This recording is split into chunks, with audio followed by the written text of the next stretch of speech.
Just a couple things I wanted to say before I get into the details of the video. For these three stoves, I honestly think I chose the best of the best. If there's others that you know about and you'd like to see, let me know about them. But these are the big three, in my opinion. And I don't think that there is a right or wrong choice with these stoves. I think they're all great. They are all different, and I think that's kind of the point of the video.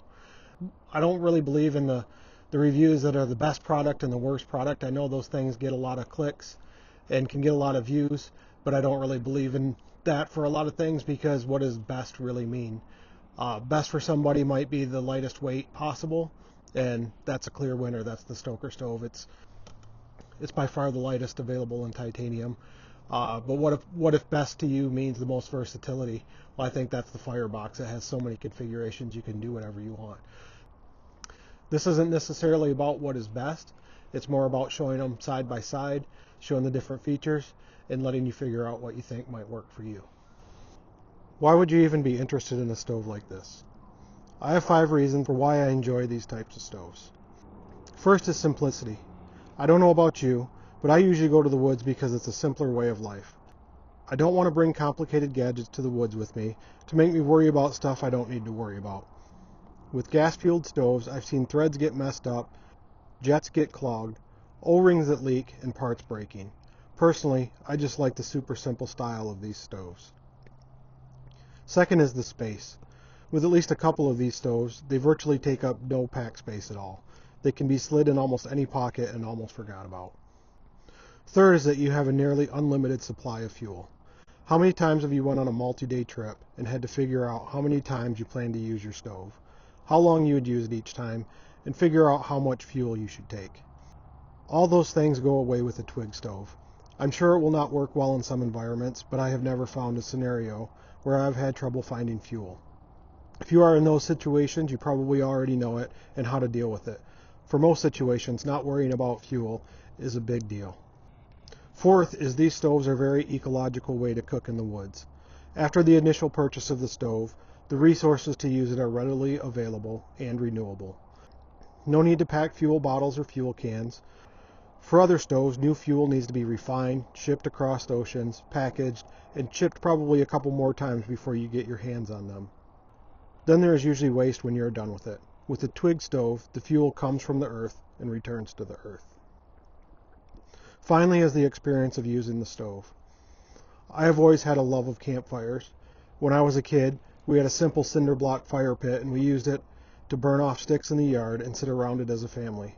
We also went camping a lot, and Mom was always cooking something on the fire. It's no wonder that I like Twig style stoves. Before these nice ones existed, I have made many myself out of scrap metal, cans, and utensil containers. Fire is also a multi-sensory experience involving sight, sound, smell, feel, and warmth. It's both captivating and calming, a means of both comfort and community. Being in the woods and having a fire just go hand in hand for me. Ideally, I would like to have a big fire pit with a big grate and big pans and be able to cook as I like. But when not possible, these stoves bring a similar experience on a smaller scale. So here we are with all 3 stoves set up. We have the Solostove Titan on the left, the Uberleben Stoker in the middle, and the Firebox G2 on the right. So in order to start this off correctly, I think we need to back up a minute, start these with the way they would go into your pack. Alright, so here they are, all packed up, ready to go as if they're ready to take out into the woods. And one thing I forgot to mention, I will include links to all these things below. And also at the end of the video, I'm going to make some slides that detail what I think are some of the pluses and minuses of each of these stoves. And I think right away, you could probably see one is the packing space. The Solo stove is much larger. It's going to take up more room in the pack. The other 2 pack flat, and you can slide them into your pack easy. Less volume.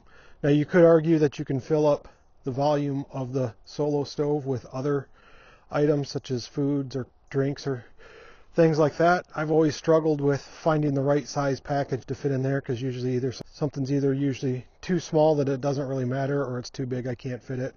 But it is something that you can work on. Next thing we're going to do is go through the setup of each stove individually and go through what I think are some of the features of each stove. Alright, here is the bag that came with my solo stove. It's just a simple nylon sack with a drawstring. You just open it up, take the stove out,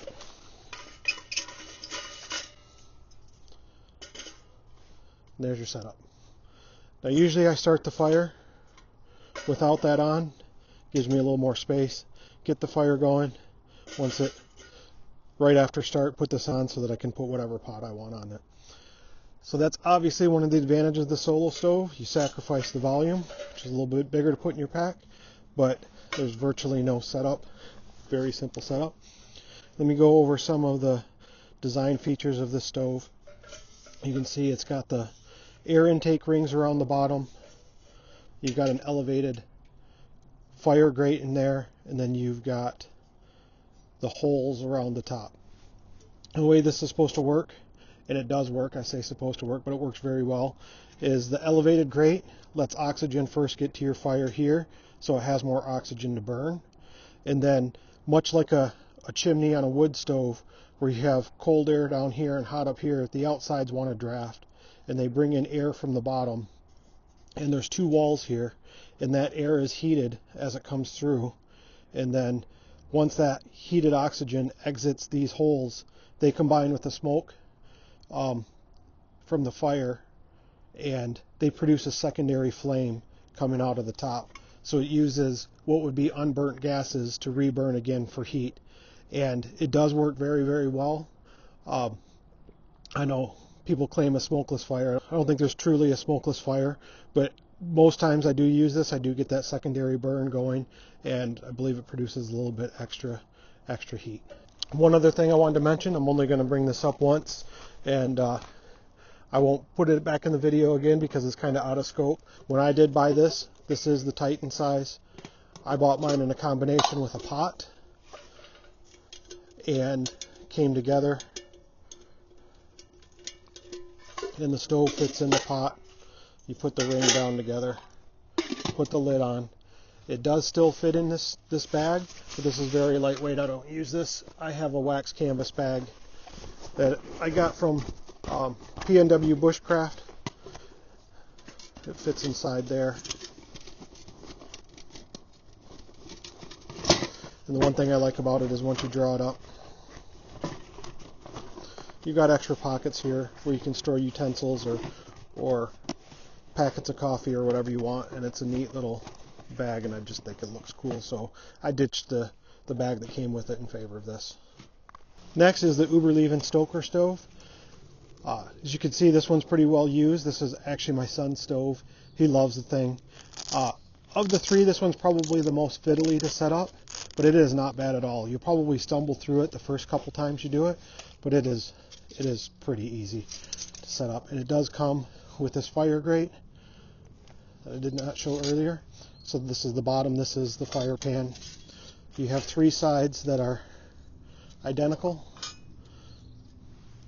They have a slight curve to them so you know which way to go. And then you've got the front with the wide open panel. The way I do this is get two of the sides together. You've got to get your ash pan the right direction up. The curve goes down. There's three tabs which go in the three identical sides. So you get that here. Then you get the third side in there. Then once you got it there, I just kind of hold it like that. And that keeps it from being a little less fiddly. You slide up the other two sides, and then this is where the little bit of twist. There you go. It's very solid. Once together, it's not too bad. And then you've got your grill to go on top of it, if you want to use that. We'll go ahead and go through disassembly. It's just basically the reverse. I just twist that first one out, get that out.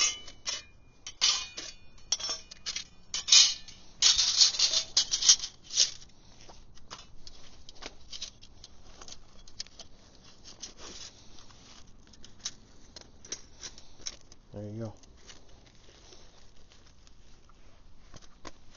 The next up is the Firebox stove.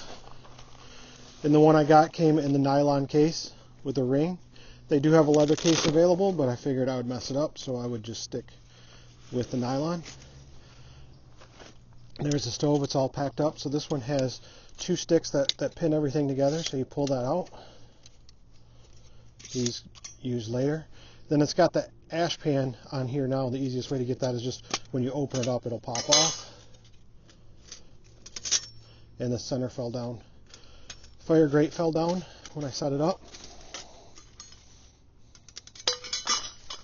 The ash pan slides in the bottom. And then you can set up your fire sticks. Now, I will mention that if you like to tinker, this is the most tinkery stove that you could probably get. It's got lots of features. It's got this damper door here. It's got these fire sticks that sit on the top. They can sit here. They can sit here. You can put them in these diamond holes. You can put them in these holes. You can turn the ash pan into a vent. I'm not going to do it now, but you can use it as a damper for the bottom if you're trying to use a Swedish torch.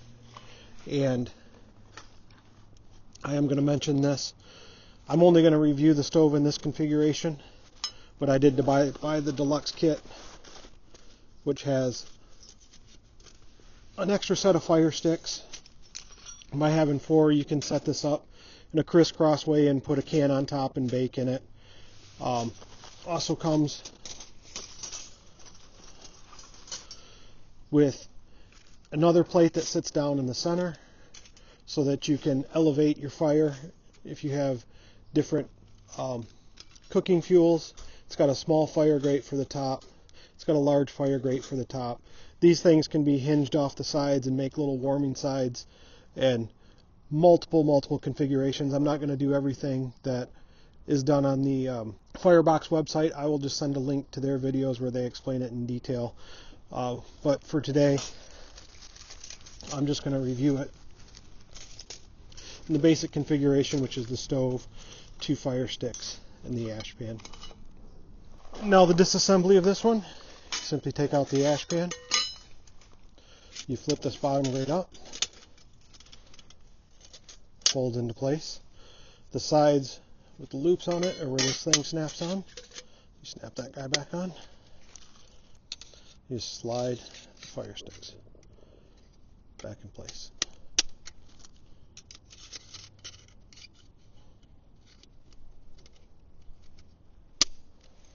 There you go. Okay, before I start up these stoves, I'm just going to show a couple pieces of cookware on each because it's a little bit easier to play with it when there's no fire.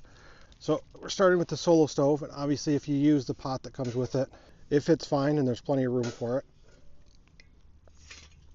If you use a small container like a glacier cup or this titanium mug, this is the same size as a 32-ounce bottle because it slides in here. But if you do this guy,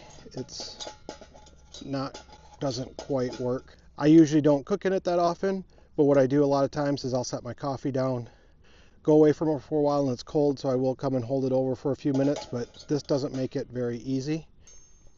If you were to use a couple fire sticks from the stove, still doesn't work all that great. Oh, I got it to sit on there because it doesn't quite fit, but you could probably do something like that if that was something that you wanted to do. And if you wanted to go something bigger with a skillet like this, I just cooked on this camping with my son a couple weeks ago, and we did bacon and eggs and toast and all that stuff, and this works fine.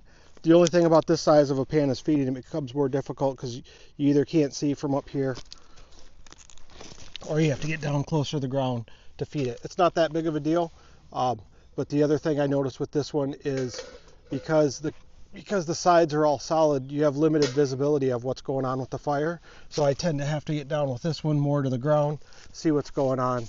And the other 2 stoves, the reason why I mentioned that is because you could actually see through the sides and see what's going on with those stoves.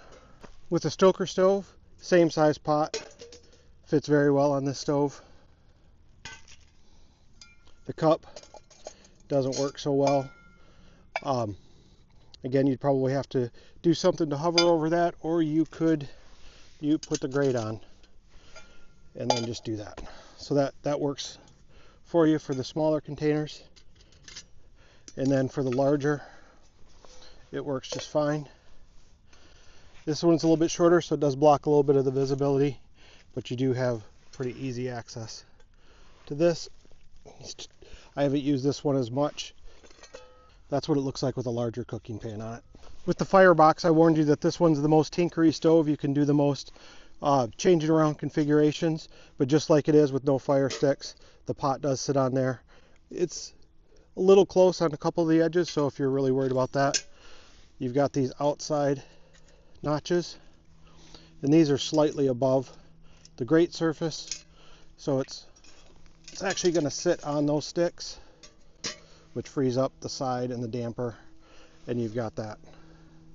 If you were to go to the glacier size cup, that's a little bit iffy right there, but you've also got these smaller notches right here where that's pretty much perfect, and you even got slots going this way if you wanted to nest a cup like that, or even a bottle down inside. Take those away. Don't need any of those. You go to a larger pan, and this one's a little bit taller, so you don't have to get down as low to see the visibility. You've got, you would if you're stoking from this spot here, but you've also got the feed channels from the side, which I'll show when I'm burning that. All right, now I'm going to get to lighting each of the stoves. As I mentioned, when I light this one, I take this one off. Gives me more room. And even if you have a small knife, you can cut up shavings. You can make smaller pieces of wood. But today I'm going to start them all up easy. I'm going to use a fire starter. Me and my son like using these little fire plugs from Blackbeard Fire. They just look like this. And you just tear them apart. I drop that end down in there. Fluff up the other end a little bit. I'm just going to light it. You want to light it, buddy? This is the light. There we go. Let that get going. I'm going to drop in a few sticks. Don't need a knife to get going.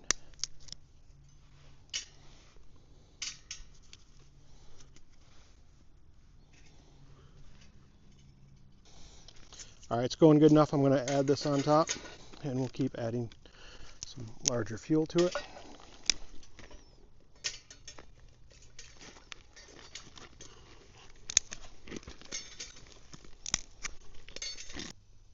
All right, there it is, just after getting started.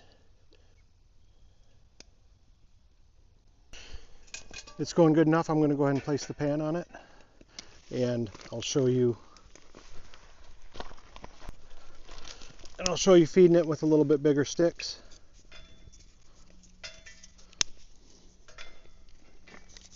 This light, I got this one, buddy. Okay, here I'd say the stove is going really well now.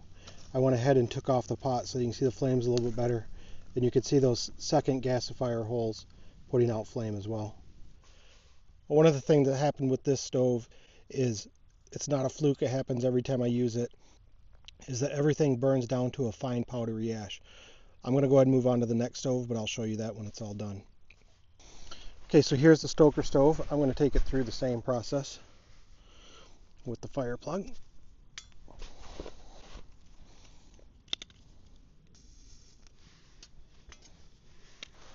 I'm going to start with some of the same small sticks.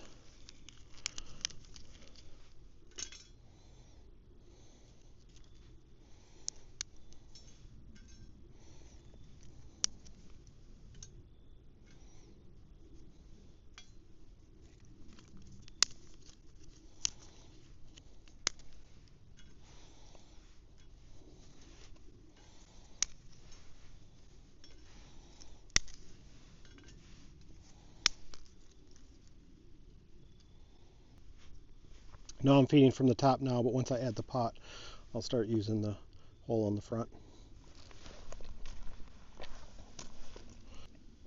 This is it getting going, just after that little bit of wood that I dropped in. So there I'd say this fire is going pretty good. It's just a matter of keeping small sticks keep adding small sticks to it. Here the stove is starting to die out, and I'll show you what this one looks like when it's all done too. Last up is the Firebox stove. Do the same thing as the others.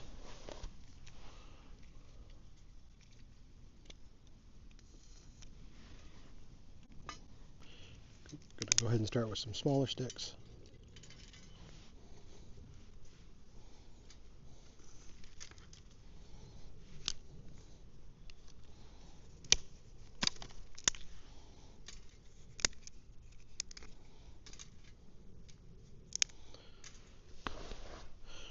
I already know the pot that I'm going to work with works good on the outside hole, so I'm going to do that.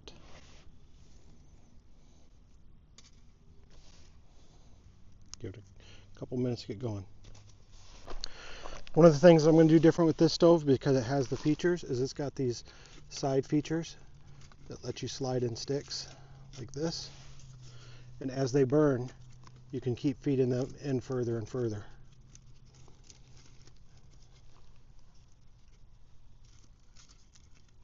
And these holes are at slightly different heights, so I'll show you what it looks like.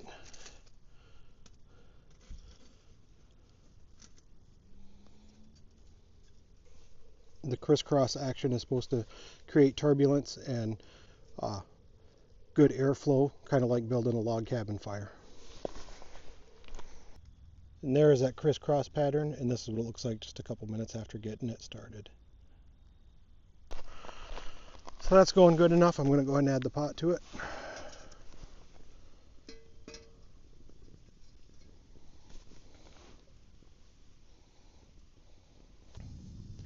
And there it is with the fire going really good. As those sticks coming out the side burn down, just shove them in a little bit further. So now I'm going to show you the afterburn on all these stoves. You're going to see all three of these do a really good job, but I mentioned the Solostove burns down to pretty much nothing but ash. Just dump that out.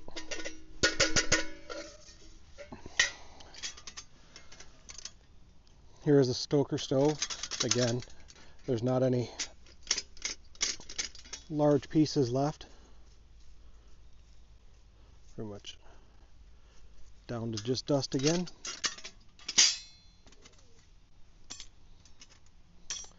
Finally, we have the Firebox. This one actually has an ash pan, so there's that stuff.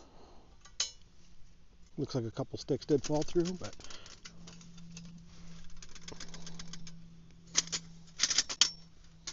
that's it. They all burn down really nice. What happens when you make it to camp? It's like this out. Either that or you wake up in the morning and everything's soaked. It's literally been raining here for days. And you can certainly make a fire in this kind of weather. It's a little bit more work. And sometimes you just want to wake up and have coffee. One of the things that I think is cool about these stoves is all of them are supposed to be compatible with little alcohol stoves. So this is the Trangia. There are many other brands that make these. Solostove makes one. Firebox makes a version. Pathfinder store. But I like them because they're just dead simple. There's no moving pieces. There's no moving parts. There's no screws to come undone. A little reliable little option. And this is after I said all the good things about having a wood fire and the sustainable reasons for it and stuff like this. But this is a good option to be able to have with a Twig burning stove. So let's show this a little bit more detail. A little close-up look at these stoves if you haven't seen them before. So the stove itself is just a solid one piece. The cap itself has an O-ring seal that supposedly, when you screw it on tight, will seal the fuel inside. I've had varying luck with that. Some of them tend to leak at the cap. Some of them tend to leak at this seam here. You can get versions that are solder sealed, but bottom line is I just don't carry them with fuel in them. Makes it easier. Sometimes you get lucky. I think I have a dozen of these. Some of them leak, some of them do not. This particular one has a simmer ring, and also it can be used to snuff out the flames. When this thing's burning, you just drop it on and put out the flame. That's better than using the cap because the heat can damage your O-ring And if you are lucky enough to get one that seals, it probably won't if you damage it. The other thing that it does is you can adjust it before you put it on, and it can go from a boiling type fire to just a simmer by having that on or off. So I want to show you this before because the stoves have varying level of access down into the stove once you get it in there. Some of them might work easier than others, so let's take a look at that. First is the solo stove. I'm just going to play with the stove around a little bit in this before I actually light it on fire to see if I have any problems dealing with it. One of my concerns with this, and maybe one of the other stoves is it's sitting kind of far down in there, so I didn't know how hard it would be to access. And when you put the pot container on, it seems like it's pretty high away from the flame, but we're going to give it a shot here. So I am just going to set the stove in there. I'm going to put some alcohol in there. This is just denatured alcohol.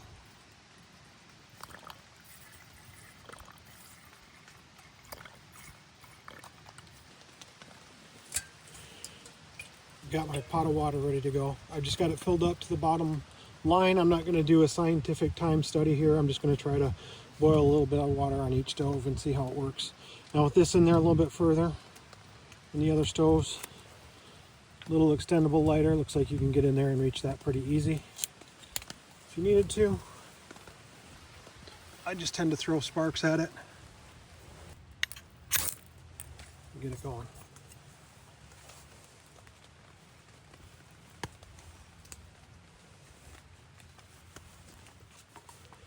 So that's going just fine. I'm going to throw the pot stand on there, put this on.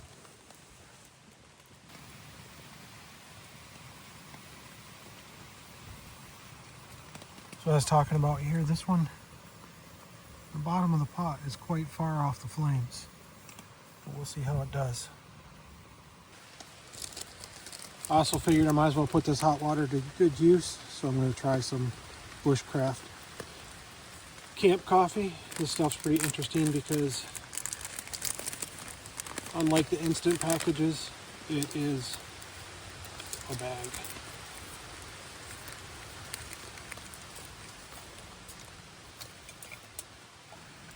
The flame's going a little bit better now that the stove is warmed up. The water's starting to steam. I'll let you know when it's all done. Alright, I am just about there. I could have sped this up. I put in the lid on the stove, but I'm not doing so much of a performance test of the stove as I am more just checking out how it works with these different containers. So that's just under 20 ounces of water. I think I'm going to call that good for this one.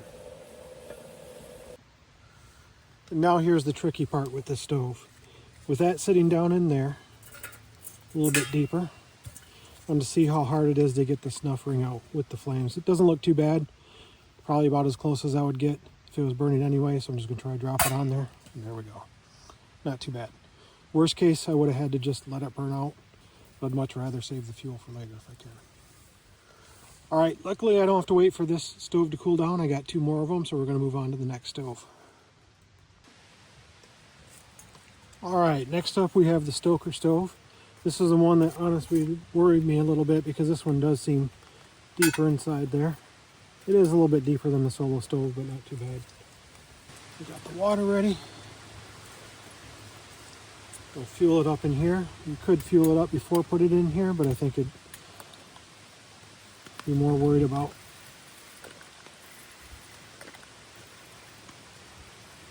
we'll go with that. Again, I can reach that with a extendable lighter, it looks like, but I'm just going to spark it off.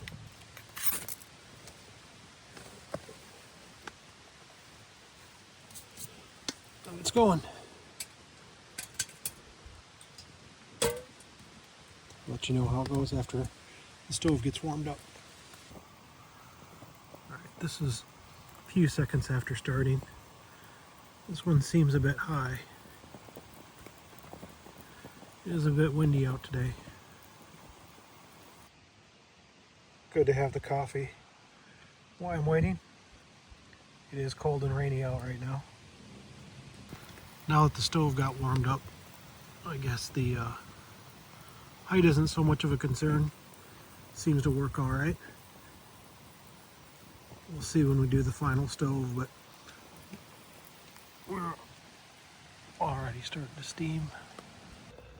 We're starting to get there with the bubbles. The flame is going good and working. This is about all I really wanted to do with this. See how easy they were to use. See if they work well. And this seems to be working fine. Let's see how hard it is to put out this one. All right, I just pulled the water off. My concern of putting this one's out is a little bit worse than the other ones. It's a little bit farther down. If I get the drop wrong and it falls off to the side, which I've had happen many times, it's just gonna have to burn out on its own. So we'll see if I can make this happen. Ooh, got it. All right, last one here. So this stove comes with these two sticks. These two top slots here are actually designed to fit this type of stove, and it fits in there snug and it holds it pretty good. Now this is supposed to give it about a 1-inch headspace, which I believe is recommended for the stove. If you can see, all of these are in line with that. So if we find out that having a further distance gives you better performance, you can drop that and drop that. This one also has the ability to block some wind in if you think you need that. I'm probably going to turn that this way because the wind is coming this way, and that way I can see if I need to block it or not. We're going to go ahead and fill up this one.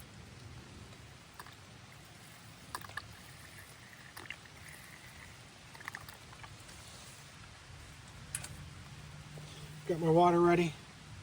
This one's a lot closer. I'm just going to light it.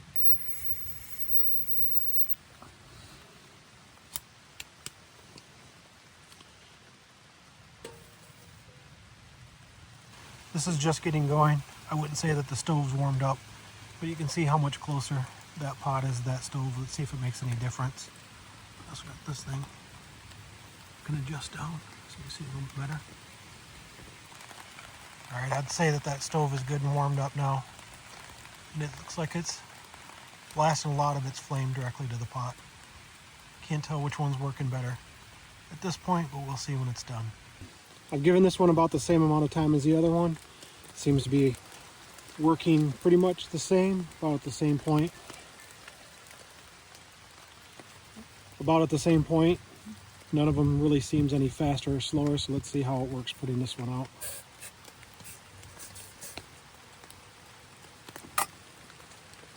So overall in the alcohol stove test, what do we think here? There's not really much difference between the three. They all worked well. Seemed like it was about the same time to get the water to the same point in each of them.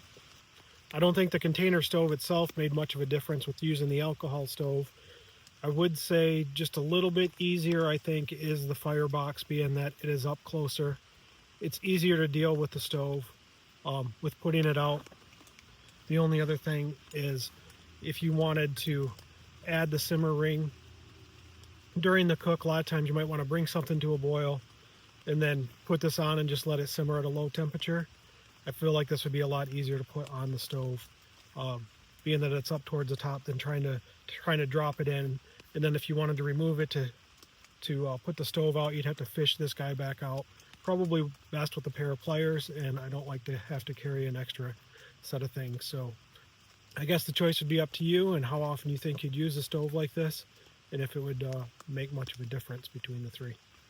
In closing, I just wanted to say thanks for watching this video. I'm going to go ahead and show a few informational slides here that try to highlight some of the pros and cons of each stove that I mentioned throughout the video, just summarized in one place. As you can see, I didn't put any specs or weights on any of the stoves. I didn't really want to do that in case I got some of the information wrong or any of the manufacturers change the information and it'll look like something's out of date, or it looks like it would date the video. If there's anything specific that you'd like to see about any of these stoves in further detail, please let me know. And also, if there's a different stove or some other topic that you would like a video on, also please comment on the video as well. Thank you.